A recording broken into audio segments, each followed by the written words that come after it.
बरबटीची भेळ करूया। ही बरबटी स्वच्छ धुवून भिजत ठेवलेली आहे 4-5 घंटे। ही आता वाफवून घेणार आहोत थोडे मीठ घालून। अर्धवटच शिजवून घ्यायची आहे, जास्त शिजवायची नाही आहे। थोडे अगदी मीठ घालत आहे यामध्ये। बरबटी आता अर्धवट शिजलेली आहे। गॅस बंद करूया। बरबटीतील पाणी फेकून न देता आपण सूप म्हणून वापर करू शकतो याचा। खूप पौष्टिक असते हे पाणी, त्यामुळे हे पाणी मी वाटीमध्ये काढून घेत आहे। आपल्याला फक्त बरबटीच उपयोगात आणायची आहे।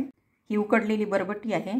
यामध्ये आता एक गाजर घेतलेले आहे छोटे, बारीक तुकडे करून घेतलेले, हे घालूया। एक टमाटर घेतलेले आहे छोटे, ही कोथिंबीर, हा कांदा आहे एक बारीक चिरलेला, हा चाट मसाला आहे घरी बनवलेला, ही जिरे पावडर आहे। हा चाट मसाला मी घरी बनवलेला आहे, त्याचा व्हिडिओ टाकलेला आहे, आपण बघू शकता। आणि मिक्स करून घ्यायचे। आता ही भेळ आपली तयार आहे। आपण आधीच घातले होते उकडताना, त्यामुळे थोडे घालायचे मीठ अगदी। ही पौष्टिक अशी बरबटीची भेळ आता खाण्यासाठी तयार आहे।